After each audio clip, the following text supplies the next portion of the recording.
We've taken Robin Sharma's book, The Monk Who Sold His Ferrari. It's incredibly popular. Right. I know the one. Yeah. We've looked at some of the early buzz around it, too. And we're going to try and distill its core wisdom down to the actionable bits. Mm-hmm. Getting past the jargon. All right. Our mission is pretty simple. Yeah. Give you a kind of practical roadmap for a more meaningful life. Yeah. Without getting totally lost in all that self-help speak. And what's really striking, I think, is the story he uses, this really dramatic narrative. Yeah, the lawyer turned monk. Exactly. It's a powerful frame for these, well, pretty fundamental principles. And the early praise for the book, it highlighted how accessible it felt, Suggests people were really hungry for this kind of relatable wisdom, even back then. Makes you wonder, what was it about this specific story that clicked? Well, let's dive right into that transformation then. We meet Julian Mantle. He's this legal superstar, right? It seems like he's at the absolute peak. On paper, yeah. But the reality, it's pretty grim. The book describes him as looking way older than he was physically unwell. Overweight, lost his humor. Yeah, lost his zest for life, even though he had all the stuff, the money, the status. It's this really stark contrast, isn't it, between the outside success and the inner emptiness. It really is. And it makes you think, what does making it actually mean? Totally. Julian's state at the beginning, it really highlights a key point. Just chasing external stuff often leaves you feeling, well, empty. Yeah. His decline, physically and emotionally, probably wasn't just random. It was likely a symptom of something deeper being off. It kind of poses a question for you listening.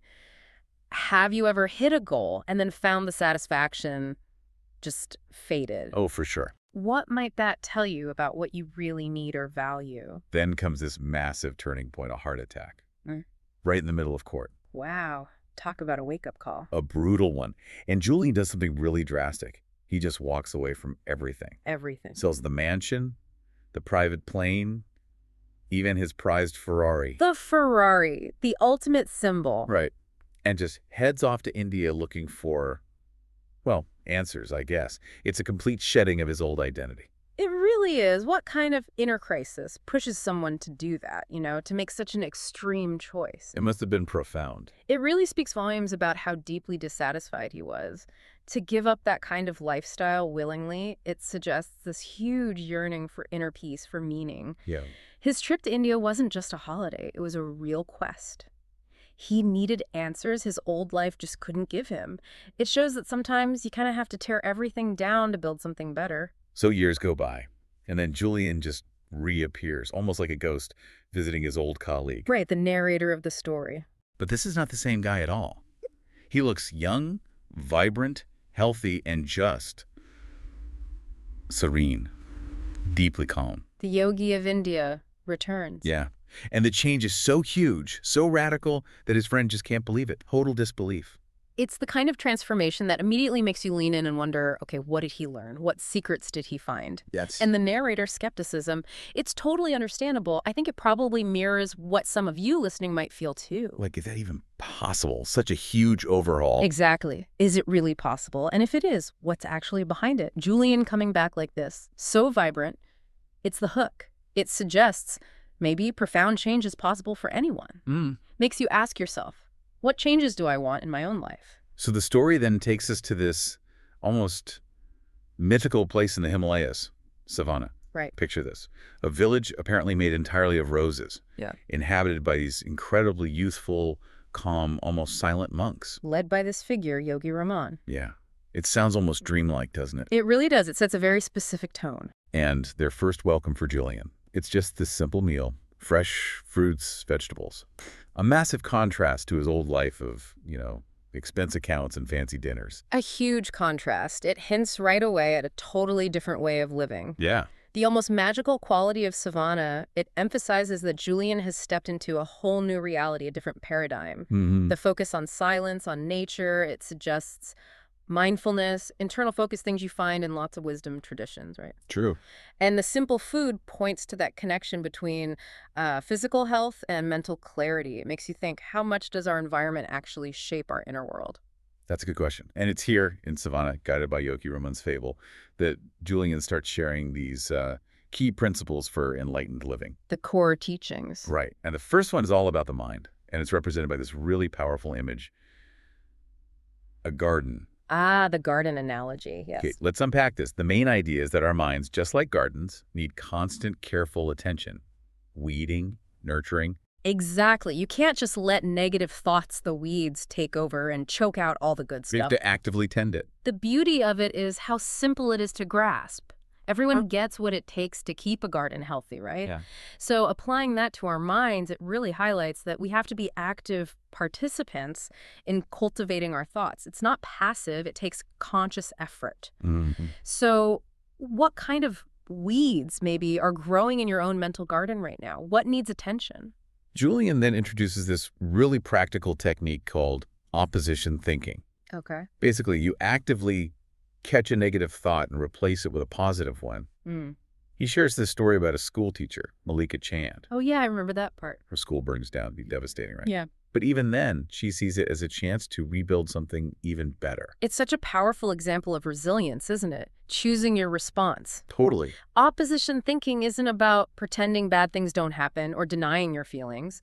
It's about consciously deciding where you put your mental energy. It's a practical way to take back some control over those thought patterns. You could ask yourself, when something goes wrong, what's your first mental reaction?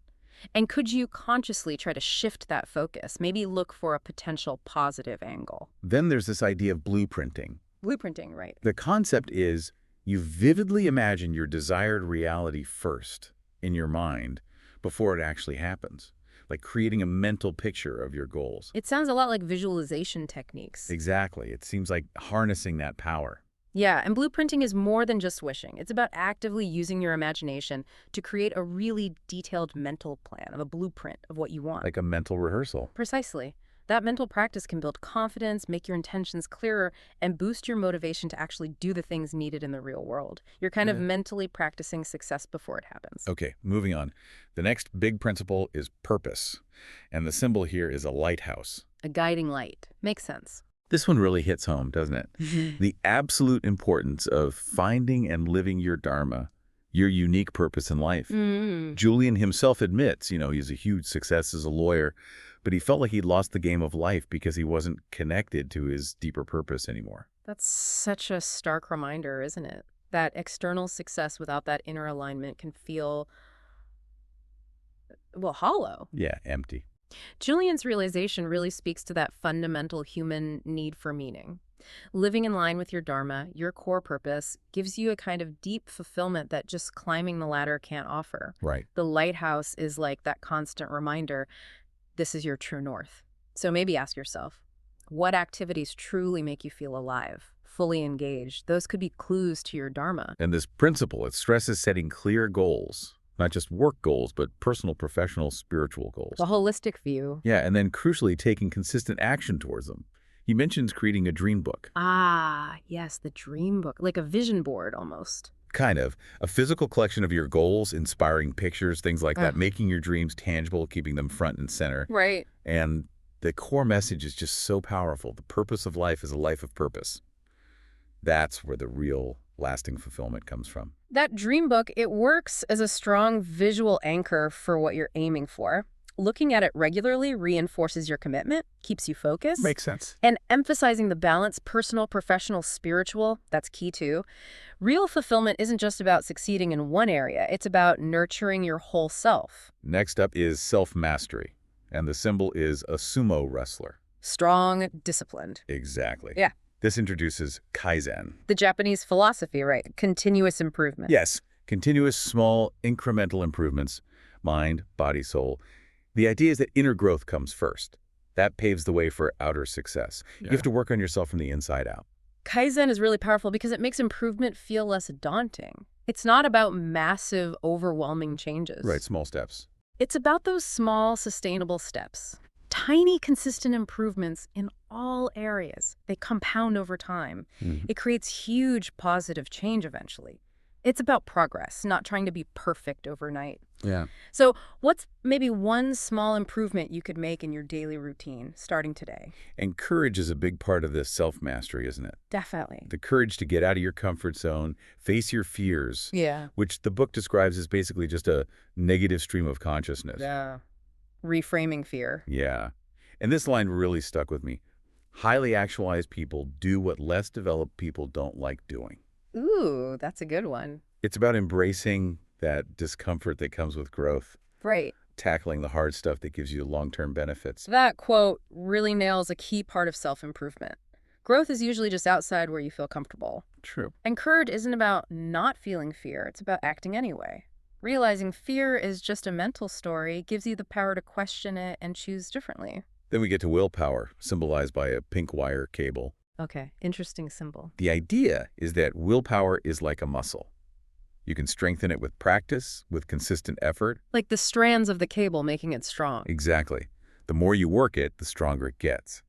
And self-control, in this view, is really mind control, mastering your own thoughts. That willpower as a muscle analogy is super useful.